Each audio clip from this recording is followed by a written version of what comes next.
Hello, I'm back. I have a tea. I think it's in English it's chamomile with a bit of honey. I usually drink coffee, but it's so early and I'm honestly feeling a bit ill, so I figured I'd go with tea instead. And I actually found out that there's this setting on the iPhones where it records like this instead, which maybe I'll use, but it also seemed a bit too much. So right now I'm just using the default option, I guess, that it was set without me touching anything. Let me just, this tripod is really something. Okay, and as you can see, Elvira has now completely taken over my official recording space, which is kind of annoying, but we'll have to make do. So, I figured for my first video I'd just make a deck profile of what I'm currently playing.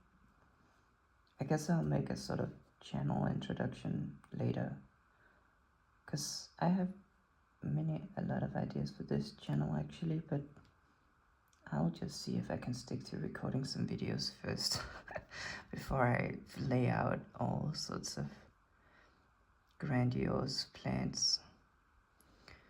And right now, of course, it's I don't even know what date it is. I think it's like the 13th of January, and so it's right before Supreme Darkness. I think actually our locals next week will be the pre-release, but I'm not sure. And yeah, so I have been playing a lot with the new Supreme Darkness cards, but of course at locals it's still Rage of the Abyss format, so this deck is just Rage of the Abyss White Forest, or pre-Suda White Forest, or whatever you want to call it. And of course it's not as good as, oh, she moved, nice. Of course it's not really as good as Supreme Darkness White Forest. The main thing is that we get this bridge, this card as a mean L set, which can search a Sinful spell, and we can search her with the White Forest card, so that is really nice. So right now I am playing with the Sinful Spells and Asamina cards, but you just have to kind of hope to open them. So you have to hope to open the White Forest cards, obviously, and then you also have to hope to open like a Wanted or something. There's just no other way to it. It's actually like in this format, it's just two completely separate engines. But I have been practicing so much with Supreme Darkness that I figured, why not just try to play with the Zamina cards? Just like sort of to practice, get more practice in. So beforehand I was like on a toy box version, but I cut that. And now I'm trying this Asamina version, which I really like, so let's just get into it. I'm already yapping a lot. Let's see, I'm still a bit new to all this recording stuff, but you guys couldn't see it if I put it here, I think. Yeah, actually you can see a lot. You can see it even up here. So playing Freya Stella, it's really not the best. Oh, I guess I should talk about it. It's really not the best starter, or it is the best starter. It is the most powerful starter if it doesn't get interrupted, but in my locals is, I would say, pretty competitive, but not super competitive, but people do play a lot of interrupts, and this will get hand trapped, and it's really sad when it does, because not only did you of course have to send a spell and trap to the graveyard to activate it, but also the follow-up is pretty limited right now if this get hand traps, because you sort of you have already used your normal summon, but you still need the level 4 tuner, and so you can't normal summon Sylvie. So that's out of the picture. So you have to get Rusia basically to use as a follow-up. So that's why this can be a bit rough actually to start with, and usually I try to wait with normal summoning this until after I've kind of gauged whether or not my opponent has a hand trap for this, but I still feel like it's pretty necessary to play, just because we don't actually have that many starters. So cutting down on this is also rough, because then there's just gonna be more hands where we don't see any White Forest monsters, and that is sort of the biggest problem with the White Forest archetype right now, is that there's just not too many White Forest starters. So I'm playing 3, and I'm actually pretty happy with it, because this version of the deck is not as all out as my sort of previous versions, where I just went wombo combo and just hope to win the dice roll basically. Trying out this version where I'm playing a lot more non-engine, and even if something like a Stella does get hand trapped or interrupted, I can still hopefully go into the Asumina stuff, and that actually has a lot of grind game as well. So it's not like the end of the world if Estella gets hand trapped, but it is definitely very rough. And also why I do think you can consider not playing as many copies of this if you feel like your consistency is alright. Then I have tried actually in my Supreme Darkness builds only playing 1 or even just 2 of Estella, just because it's so vulnerable to that Imperm or something like that. But I still think you are very happy when you see her as your only starter. Like when you draw 5 cards and this is your only White Forest monster, you still go, yes, okay, I at least have a way to play. It might get hand trapped, but I can at least try. So yeah, 3 Estella for now. And then also, of course, 3 LZ. I think this card is maybe the sort of better starter in a way. It is pretty taxing when you have to send a spell trap to activate her, and then you go get Estella, and you need a second spell and trap to activate Estella. But most of the time you just get Sylvie with LZ, just because it's less punishing if you get hand trapped, and even if you do get hand trapped, you still have the level 2 and the level 4 tuner on the board, so you can still continue your plays. Whereas if you use a Ilset and you get a Stella, then you are just even more vulnerable to being interrupted. So yeah, this card is just good because it gets the other cards, I guess.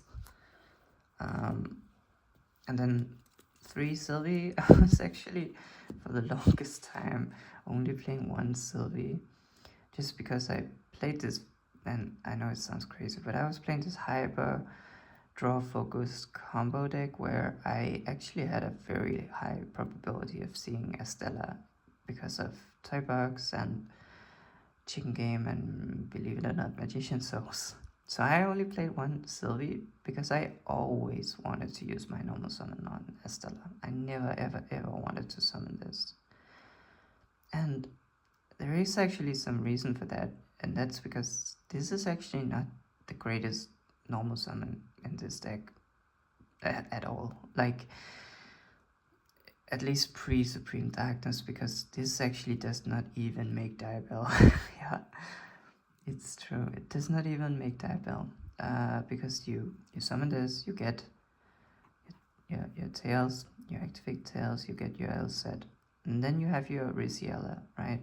but you still need that level 2 body in order to make the diabell. And in this build, there's just no super consistent way of getting that. So you are ending on sort of like a half board, even if you don't get interrupted.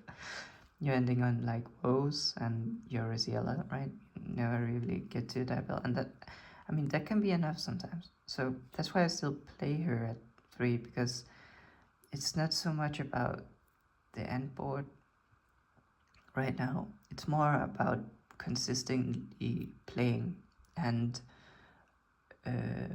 because there's so many hand traps right now, or there has been, I guess, for a long time, but the odds that you will get interrupted by 1 or 2 or even 3 hand traps is actually very high. So not so much about trying to push through and push through all the hand traps and create this giant end board.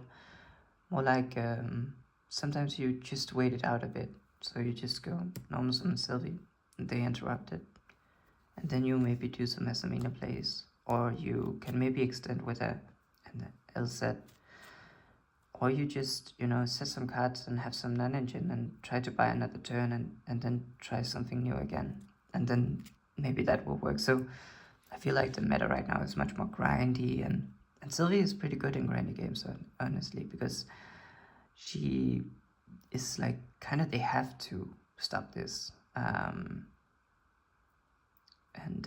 Yeah, so playing 3 of it, and also like just we really need status. We need status, so this is just 3 more status, right? You can't be picky about these status, I feel like. And then the last monster is just one Rosia. I do actually think that Rosia is a very cool card. She is actually my favorite White Forest main deck monster, just aesthetically. And I also love her draw effect. It's kind of like Magician Souls, just only 1 card, of course. But the thing is, she's obviously not a starter on her own. And while she is very good to as an extender when your Estella gets hand-trapped, that's really about it. So she's a nice name to have in the deck, and you will search her if you have the other 3. But if you don't have the other 3, she is most of the time lower priority. So just playing 1, also because I'm trying to keep it at around 40. This deck is 41, I think, actually. But yeah, so 10 White Forest Mythic monsters. Also, the thing is that these White Forest monsters don't synergize super well with each other, in the terms that you can get these really cloggy hands, like, you know, you open like 2 Estella and 2 Sylvie and an LZ or something like this, and it's just completely unplayable. Like that is also like a reason not to play too many monsters. Just monsters, honestly. Don't really matter what monsters they are, just not too many monsters in this deck, because we do need the spell traps in order to send them for cost to be able to play. So yeah. And in terms of spells and traps for White Forest, I'm just only really playing, I'm playing 3 Tails, and I know that most people for some reason don't play 3 Tails. I have never really understood why. I think this is actually really needed. I know I keep on saying this, but we need starters in this deck really badly. And I know that this is not an unconditional Rhoda, right? So we need an illusion or spellcaster monsters on the field. And I guess that's why most people say that it's not really that good, because it doesn't really function as a starter if you already have a White Forest monster on the field, just to be able to activate it. But I guess the main idea is that we are playing the Asamina engine, so we are pretty likely to actually have a Deer Tower and Asamina monster. And the Asamina monsters are level 6, or they're illusions, I guess there's no level requirement. So this can actually a lot of the time work as a starter, and we just want a lot of starters. So yeah, I'm saying a lot of starters, but you know, even with 3 copies of Tails, assuming it's already always live and we can activate it, still only 12 starters, right? And you know, one of the 12 starters are pretty bad. And then just one woes. I used to play Scourge um, in the main, but it's now in the side deck, and I just have this 1 copy of woes because honestly I always get hand trapped, and this card is so good when you get hand trapped to the ground. Like, it's so good because you can still do a lot of things on your opponent turn, and get a more of the different names and rotations and stuff like that. So I just really like this card. I think that it is really good when you're not expecting to go full combo. Like, you're not expecting to go interrupted, you're expecting to be interrupted, then this is the card I want. And also it's really good in the grind game as well, actually.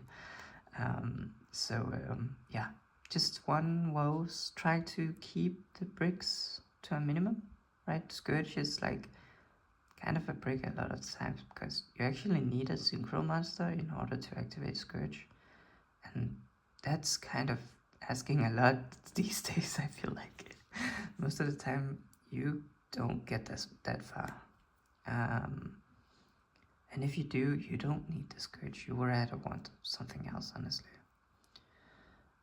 So yeah, just 3 tails and a woes for the spell cards and trap cards, I guess.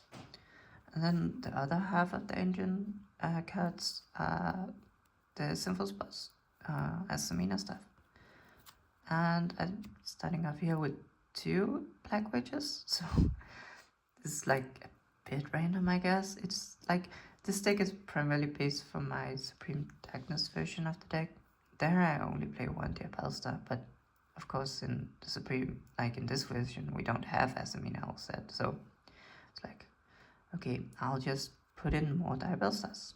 I'll put in an extra Diabellstar and some other cards instead of the Asamina all sets. So yeah, I think post Supreme Darkness I'll only play 1, and it's not because it's a bad card. It's just that there's not a lot of space, and you'd prefer to see the White Forest cards instead of the Asamina cards.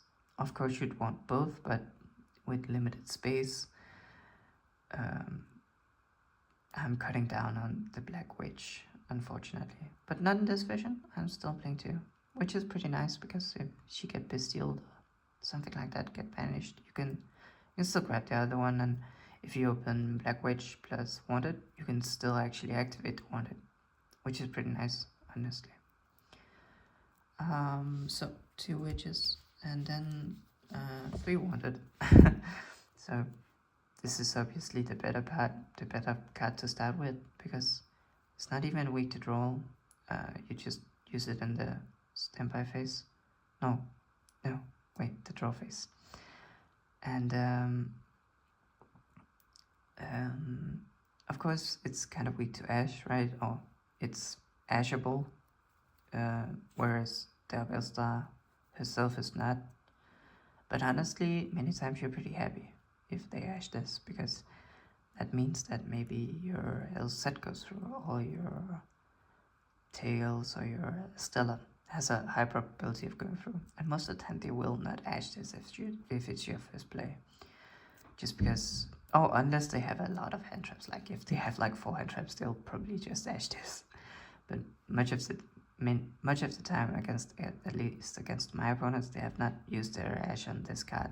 They're waiting to use it against Deception, or if they don't need it for Deception, then they'll use it on the White Forest card, for example, the Tails. So yeah, there's these. It's also really nice with the draw effect. It's just really clutch, honestly. A lot of the time, I can't tell you how many times I've opened like no White Forest monsters, went into the Asmin engine and went for the wanted draw, then drew into the White Forest starter. Yeah, and playing also 3 Deception, And this is like it's like a very interesting card, I feel like. It is very good going first, because like if your Diabell Star or your Wanted gets stopped, which they very likely might, like maybe not the Wanted, right? Sometimes they prefer to wait for the Diabell Star to come down, because then they know that I have committed an extra card just to summon the Diabell Star. And also Hash, is like a much more powerful hand trap, so they usually use the Veiler or Imperm on the Diabell Star, and then we can't get to the Asamina stuff. But then it's just nice to have one of these in your hand as a sort of extender, and it can be very powerful. Of course, going second right now with Detonator in the format, continuous spells are pretty rough, to say the least, because this will just get popped by Detonator. And what's even worse is that they might even wait for you to use the effect and tribute a monster for cast, and then they'll pop it. So I usually set 2 of these out going second, just because of Detonator. Or not even just Detonator, right? You can also IP into SP this. It's just the pop, right? Most imports have a way of popping a card. So this is just vulnerable going second, I feel like. So yeah, but I still feel like it's a really strong card going first. And I also really like the card in the grind game, because the sort of hidden effect on this card, it doesn't come up that often right now, but it will, I think, in Supreme Darkness. But the effect that says that if a monster card is sent to your opponent's graveyard and you control them as a Mina monster, you can make your opponents lose 1500 and gain 1500. That is actually very powerful. Like every time I've had this card live and had an Asamina monster on the field and have this card trigger, it can just actually completely solo the game, honestly, if you're playing like a grindy matchup, obviously. Like if you're playing against Fiendsmith, for example, they will feel very compelled to out this card. And because like it's a 3000 point life swing, and it can happen on your turn and on their turn. So it can be a 6000 point life swing in just a turn cycle. And I do actually want to strategize more towards this card, and I do actually want to modify my Supreme Darkness combos to ending on this card face up, and that's how strong I think that effect is. And also, if it is face up and it's sent to the graveyard, then during the end phase it will set itself back. So this is just, I think, actually a real strategy. Like this card is a real strategy you can go for. Try to grind people out with this card.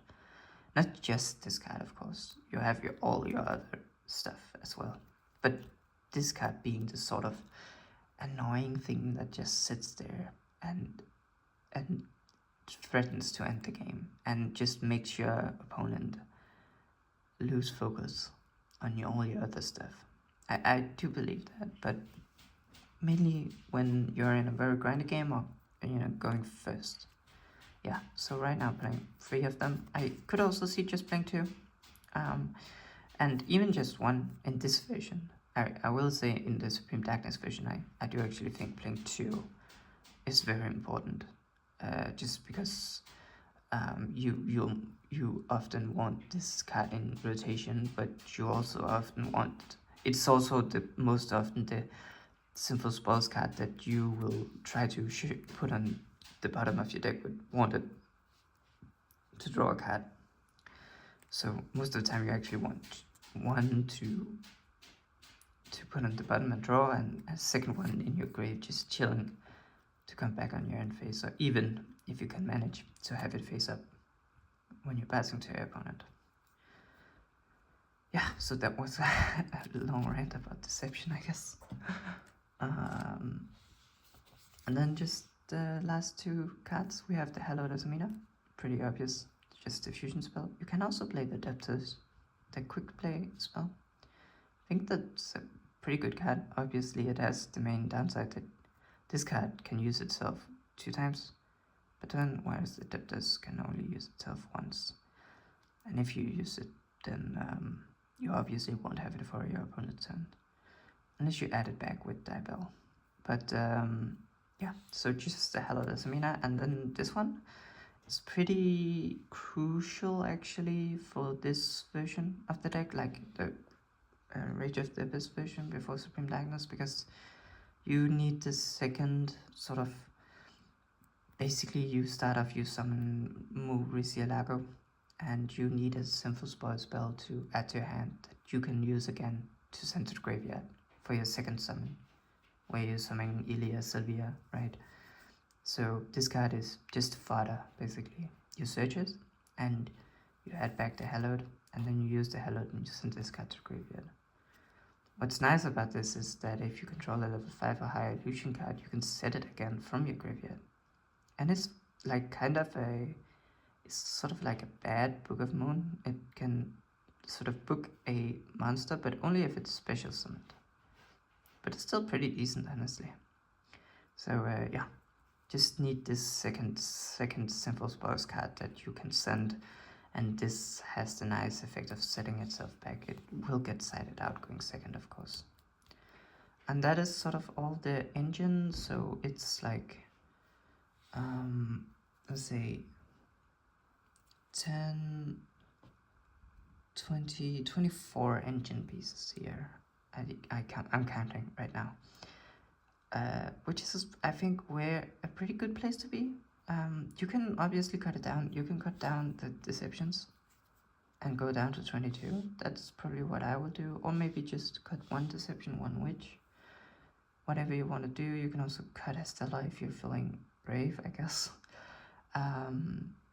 So if you want more non-engine, like if you want to go up to 18 non-engine, you can do that. You can also go over 40, of course, because I do feel all of these guys are pretty valuable. So yeah, that is a pretty good engine count, I would say.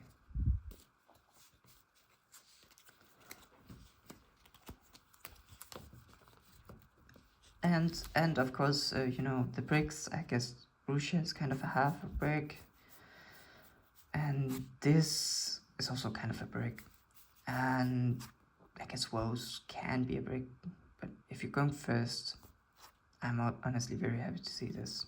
But going second, yeah, it's definitely a brick. Alright. Then for the non-engine, I guess, I am playing this weird mix of hand traps and wall breakers. Oh, Elvira is scratching in like cardboard box. It's very loud, I'm sorry. But I'm playing this mix between hand traps and pot breakers, and it's something that I saw in a Joshua Smith video, and I wanted to try it out like a couple of weeks ago, and I haven't been trying it for the last, I'd say, 3 locals, and I've actually been liking it. Like, it's obviously you don't have 18 hand traps, so you can't really just completely stop someone from playing, but you can try to hit their like choke points, and that can be good as well. And then sometimes you just stop them because you got lucky. They opened a bricky hand and you had that 1 hand trap or something like that. Don't know if it's what I'm continuing to be playing. Maybe I'll switch over to board breakers. Like, for the longest time I have been playing board breakers, so I'm honestly not too good at using hand traps, but it has been very effective, I think. And also, the main thing against playing these monster hand traps is, of course, that they're monsters, and then you just completely break up on White Forest starters and monster hand traps, and you can't even play anything. You need the spells and traps, so that's why I've always been on board breakers. But honestly, if you're playing like a mix, then it's not too bad, right? You can still sometimes definitely break on hand traps and white forest cards, but a lot of the times you will actually have that one spell to get you going. Anyway, so I have I have one Baylor, which is really just a card that should be Fuvelas, but I only have one Fuvelas, so I want to play 3 Fuvelas, but yeah, only have one. So I'm still just playing 1 Fuvelas, 1 Baylor. I really like Vela because you can search this off of Riziella, so it's pretty nice since we don't main deck Scourge. You can just search this if you happen to go full combo. And also, I just really like that you can normal summon this and effect Vela plus Diabell size actually just can synchro into Diabell. I think that's really cool. So maybe I'm just I just think this card it has a lot of cute applications. And it's not too bad either. And then Fullers, I just think this card is super strong because obvious reasons, I guess, but most of the time just because we can actually like tribute this for Deception or send it with Diabell Star if we go first. Also, sometimes you have like an Ash, right? And you don't want to tribute it with Deception or send of course with Diabell because it's really good to have in your hand actually when you're passing to your opponent to use it as an interruption. So maybe it can it at least causes me to sometimes make suboptimal plays. Whereas if I have this one in hand, I'm not thinking twice about tributing it, right? Because it's completely useless. So I kind of like that. And also it works really well with board breakers. So even if I chose to play, even if I would play board breakers, I think I would still play 3 copies of this. Just because it functions kind of as a board breaker actually. It doesn't actually necessarily stop your opponent from playing, but it ends on a half board or a weaker board. So the way I like to think about it is it's kind of like if they just use the board breaker on themselves, or I use the board breaker on them, I guess, before I start playing. So I kind of view it more as a board breaker than a hand trap, but maybe that's just me. Yeah, and then 3 Ash and 3 Imperm, which I think are the strongest, like 6 hand traps. And then I'm trying out Bestials, and these have actually been very good for me, honestly. The Bestials are just super strong. I think one of my problems was the Fiendsmith matchup, where they could just kind of outgrind me, because White Forest right now does not necessarily have a lot of ways to destroy or remove your opponent's card from the field in the engine. They can like book your cards, right? But no real way of like outing a Desiree, for example. After like say that you have you can like book it, but you still kind of have to remove it from the field. Can be kind of tough actually.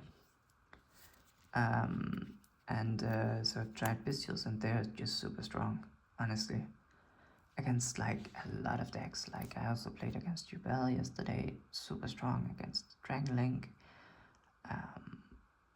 Yeah, I do think that this, and also I don't have my Jerusalem's yet, so just playing Baldricks, but I would play Jerusalem over Baldricks if I had them. I just think that the Bestials right now are super strong, and they actually work pretty well with White Forest cards. In like not really well, like there's not like a ton of synergy, but basically the main interaction I really like is that you can make Chaos Angel pretty easily with them. That thing is kind of true for us that has Minicat as well. So we were playing Chaos Angel anyway, and Bestials are just extra ways of making a Chaos Angel. And if you can also play Disparter actually in your side deck, in your extra deck. I don't right now, but I'm kind of wanting to. And then if you get Bestialed by your opponent, because everyone is running Bestials right now, you can maybe use your own Bestials and make Disparter, and then you can just summon back whatever they banished. So that can be a very strong counterplay as well. So really like Bestials. It's kind of weird because they're not like traditional hand traps in the sense that like Ashen Imperm, Vela, well, they'll probably work against any deck, right? These won't really work against any deck. They're also not really like board breakers, right? Maybe against some decks, but not against all decks.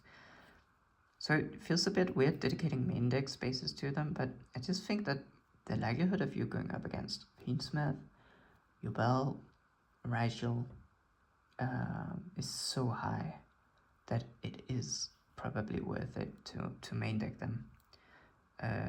Yeah. So anyway, that's the non-engine I'm on right now. Not at all very confident that these are the correct ones. Just something I'm trying out, I guess. And then for the board breakers, I am playing triple copies of Thrust, a copy of Talons, and then 2 copies of Black God Laughs. So Thrust is just really good in White Forest because you can send like your tails or your woes, and if you can somehow send your tails to the graveyard and then just continue playing, like you send the tails, it comes back, and yeah, now you can activate it, then it's just an amazing extender. And if you get stopped, you can just set your woes, and woes is just so powerful. So, and then of course going second, you can just grab your tails if you need engine, or your thrust. So I really like thrust in this deck also, you know, because we can set a lot of cards in that work with it. And then Talents, I really think is like one of the best board breakers right now, and also pretty good going first, right, if you get hand trapped. So yeah, not too much to say about it. And then 2 copies of Black God Laughs. I would play 3, but it can sometimes be very rough to draw multiples of them. But this card is just, you know, probably the most synergistic non-engine beast that you can ever have with the White Forest cards, because it can be sent to the graveyard and still function as an interruption on your opponent's turn or on your own turn, right? If you don't know what it does, you banish it from the graveyard and you can name a monster card, and then neither player can activate effects of that monster on the field. So it can be used like when during your opponent's turn they're about to summon some card, you know, will start their plays. You can just, in response to that summon, activate Black God Laughs, banish it from the graveyard, call that monster's name, and that's basically a kind of a hand trap. And then going second, you can do the same thing, right? But you just you, for example, you send us to the graveyard with Diabellstar or Elset, and then you banish it from the graveyard and you name one of their inboard pieces or something, you know, that, for example, a detonator. You name detonator or Whitebinder, and even if it's not on the field, even if they haven't summoned the Whitebinder yet, it cannot activate on the field anymore for the rest of the turn. So really strong card. I really like it. I don't know if it's better than all of the other cards that you can run in these slots, but I just really like that it's synergistic with the White Forest cards, and I do feel like it's so nice to see one of these when you can play, like when you start out with an Estella, you know, set or something like that, because you know that you're not really going down in card advantage. Like, this can be used in the graveyard as an interruption. So it's not really a -1 to activate your White Forest cards when what you're sending is this card. So yeah. Just playing 2 though, because I do think that if you open 2 of these, like if your hand is like 2 of these and 3 other cards, it's just very likely you'll lose the game, because they don't actually do anything on their own, and you do actually need a White Forest monster to send it to the graveyard or your Diabellstar for it to actually break the board, right? So 1 is pretty decent, 2 can be pretty disastrous, honestly. So that's why I'm just playing 2, and then also it evens out with 6 board breakers going in the main deck. Yeah. So that was the main deck. I think it's 41 cards, honestly. And I guess this video is pretty long. Guess I can go over the extra. Although, to be fair, I did want to rant a bunch on this channel, and I guess it's just my own small channel, so I can do whatever I want, so I can make a long video.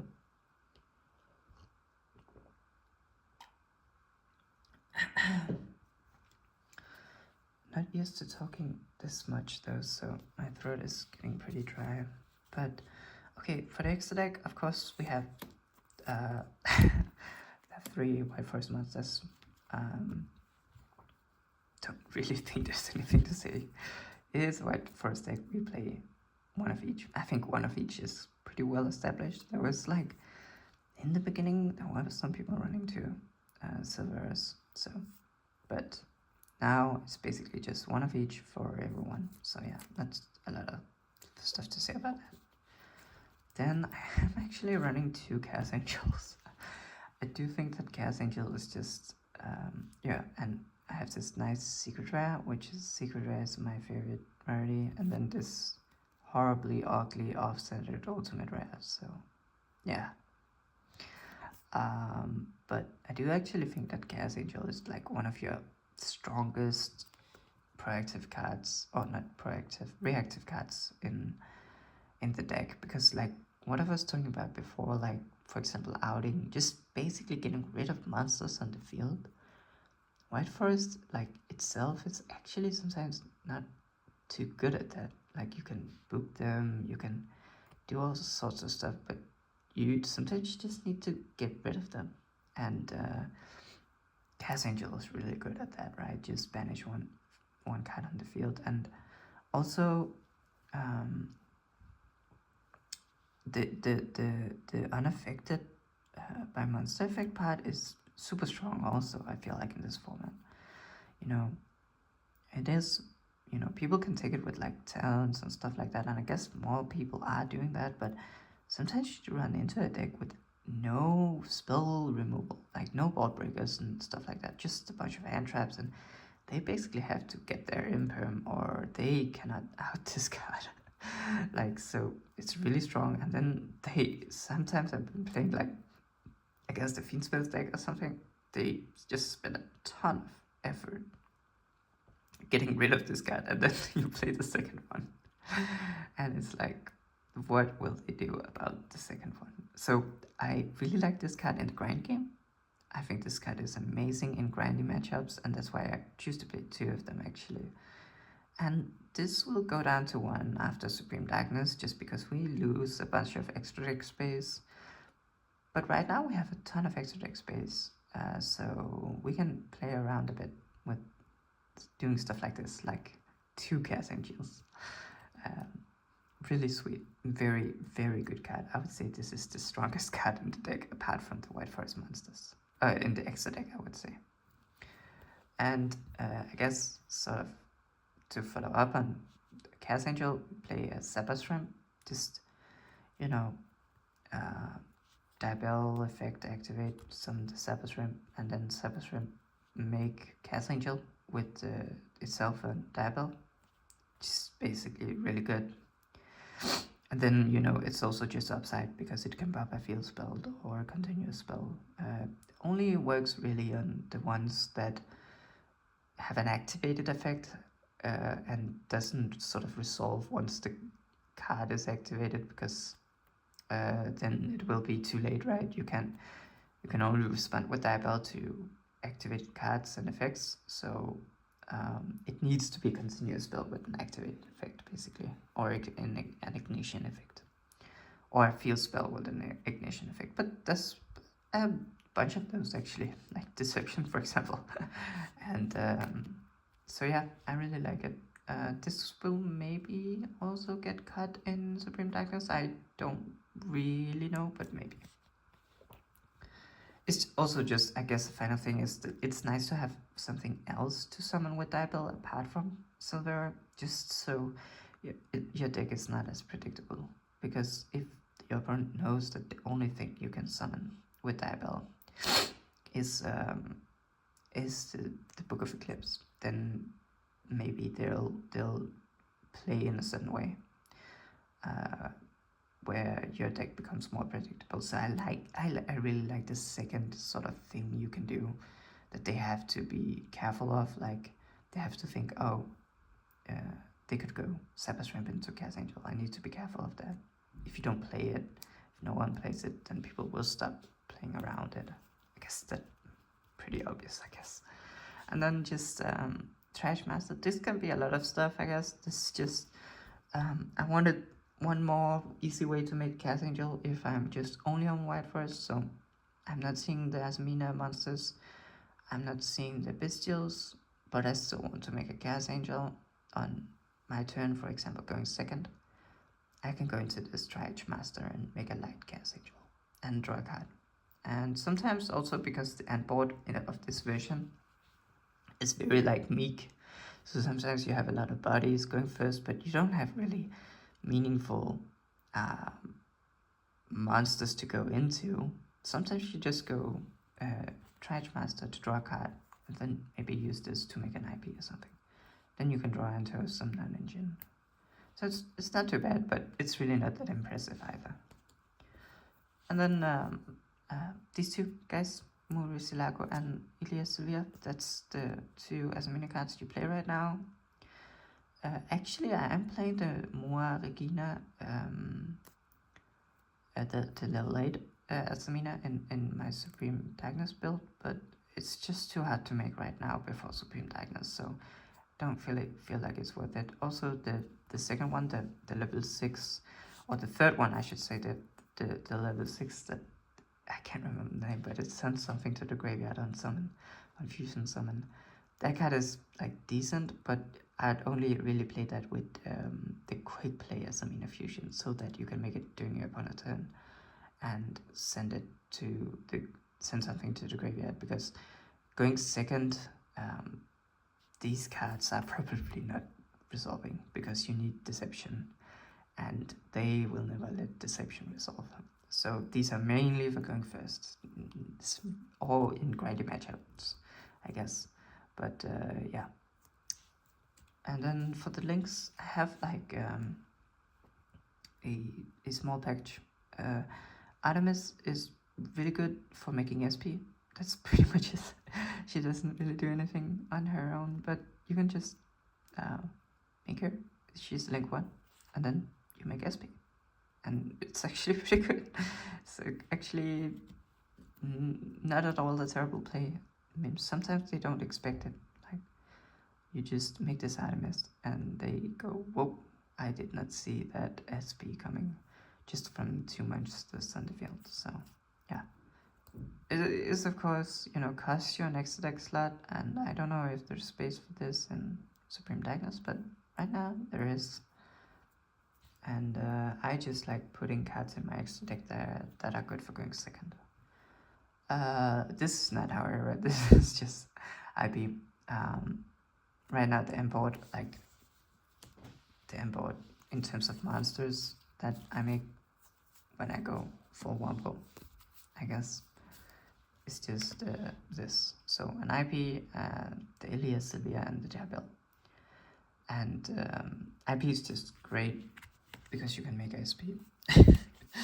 That's pretty much it. You can actually also sometimes make Celine do some fun, fancy plays. Speaking of, you go IP and you make Celine, and then if you have the Silvera in the graveyard, you can use Celine because it's actually a quick effect. Summon back the book again to book them a third time, something like that. Comes up sometimes, but not as often. But yeah, Celine, very very strong card in White Forest, because it can just get you your. It's just, of course, going second, we use it to make access code. Going like in grindy games, it can just be a very very nice card, because you can get back your Sylvie from the graveyard trigger to add a White Forest spell and trap. You can also get back your Diabell and trigger it to get a Sinful Spoils spell or trap. So this card is just really really strong in grindy matchup. to sort of get you follow up. And yeah, I really like it. And then because we're playing Celine, like, it's not that I particularly feel that access code is necessary in the deck. It's more so that Celine is so good in the deck that it's just natural to also play access code. We often only get 2 pops off of this. Like, we have a IP or an SP in the graveyard, and we have an Artemis or a Celine in the graveyard, so that's slide and deck. So it's not the best access code ever, and a lot of the times, honestly, this card tricks me into going for an OTK where it's not the right play.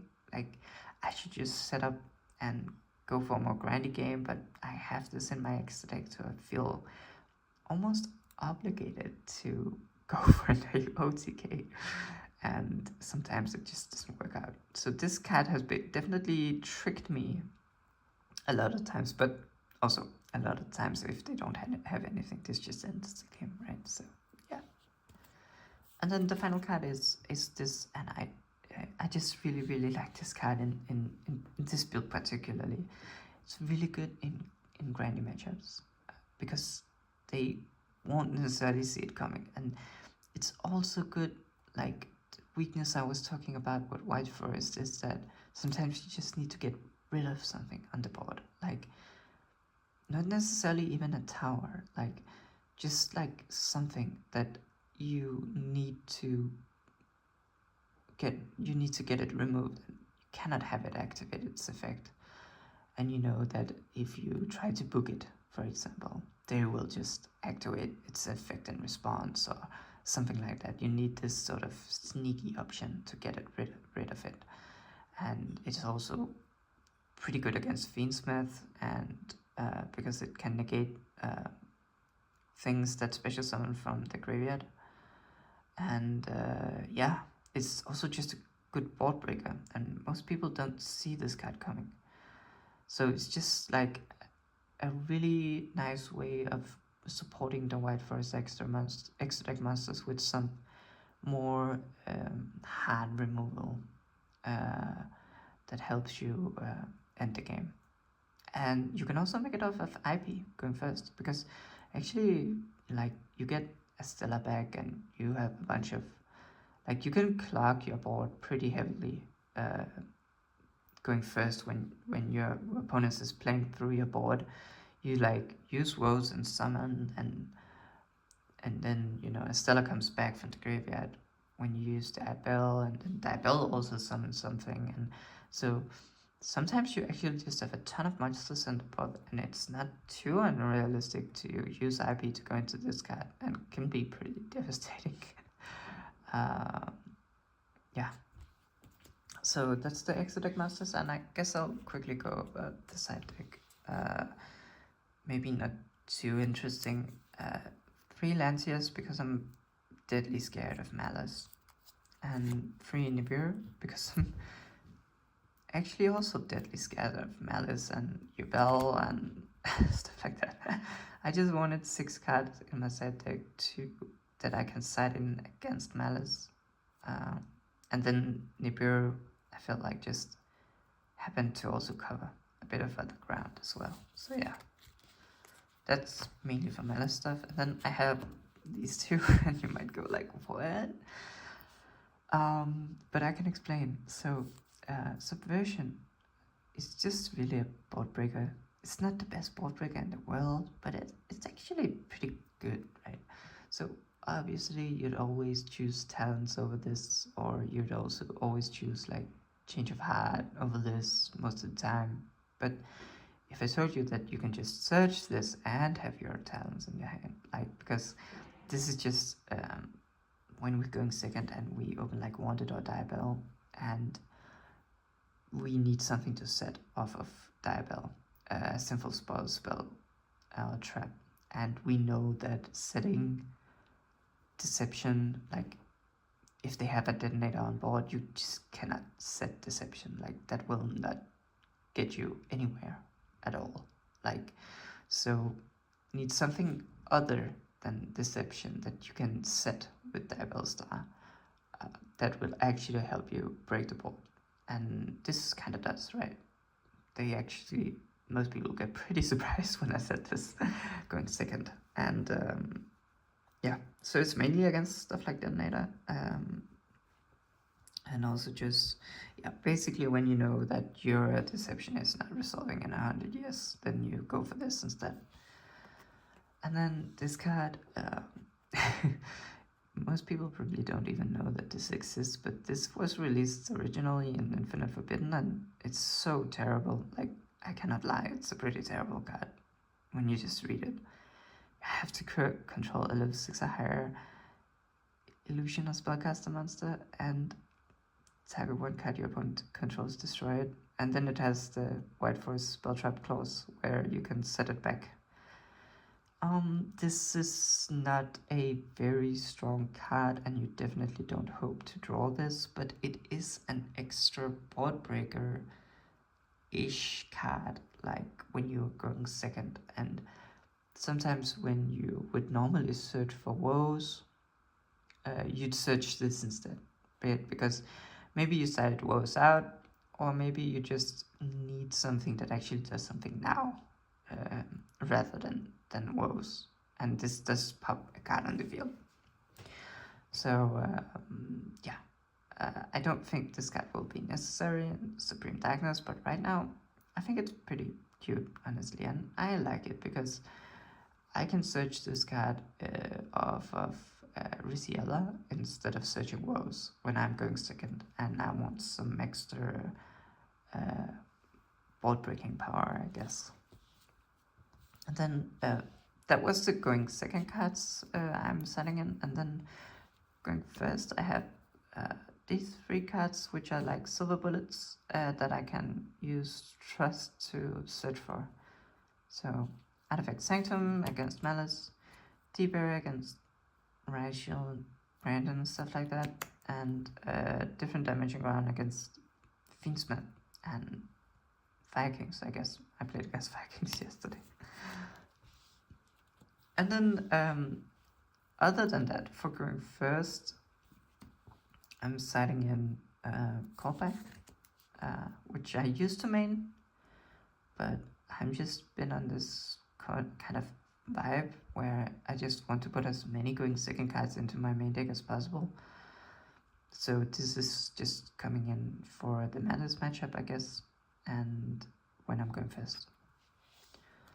And then what I'm siding in going first is that actually not a lot. Like, I used to side in like Secret Village and Skill Drain and all sorts of floodgates. I actually found that more copies of woes is what I want when I go first, because opening this card helps me play through hand traps so much. Like, I can use it to send it to the graveyard for cost, and I can get it back. And that's not something you can say for the floodgates, right? Like, you open Skill Drain, you open Secret Village or Anti-Spell or whatever, and you're like, great, that's gonna be very good for me. But then you look at the rest of your hand, and it's 4 White Forest monsters. And you just know that you have to set that Skill Drain to the graveyard for cast to be able to play. And you're caught in this super weird predicament, right? Where it's like, well, I don't actually want to send it to the graveyard, because if I get stopped and, you know, I can't get to Diabell, then I won't be able to add it back, and then it feels like I just gave up on one of my best chances of winning this game. But at the same time, you kind of have to send it to the graveyard, because otherwise you can't play.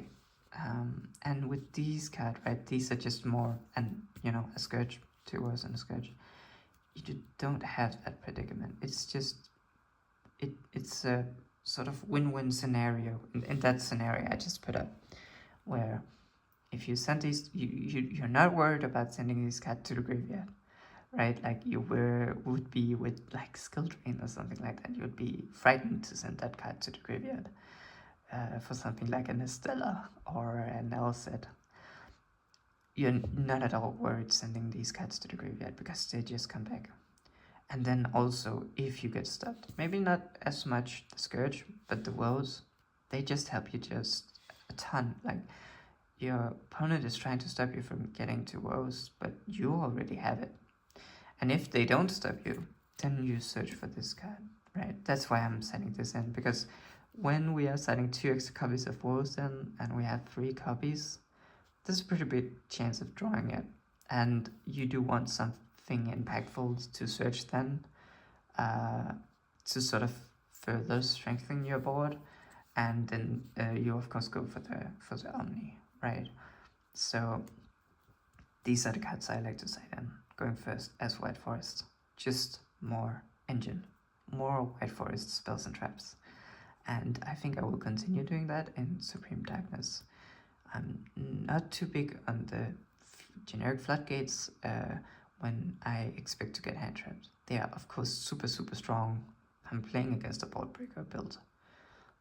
But I have not played against many board breaker builds, and I would also say that if I'm playing against a board breaker build, I'm kind of happy to begin with, because then that means I get to go full combo, and they are already at a disadvantage against my full combo.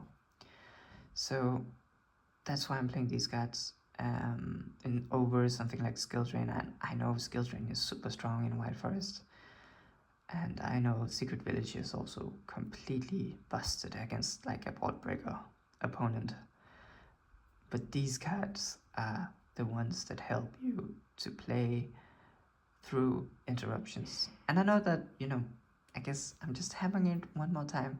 Of course, Skill Drain can be very good to set if you get stuck, right? And you just get hand trapped to death. You set your skill right and you pass. Like, that's still very strong, right? You'll probably get your turn back. And then you can send the skill winner into the graveyard, yada yada. And you can sort of win the game. And I'm not saying that that is not good, but if you're forced to send the skills into the graveyard to be able to play, like, sometimes that's actually not that rare, that you need to send spell traps to the graveyard to play your White Forest cards, or not even to, and before you know if you're getting hand trapped or not, right? So if you leave with an Estella or an Ilset, you can't tell if you get hand trapped yet. So it's really a very tough decision to send the skill drain or not to send the skill drain, and oftentimes you end up making the worst decision. Like, if you send the skill drain and you get to play, then you have a huge choke point in Diabel, right? Then they just know they will just save that imperm for the Diabel. And if you send a skill drain and your L set gets ashed or something like that, then you just lost the game on the spot.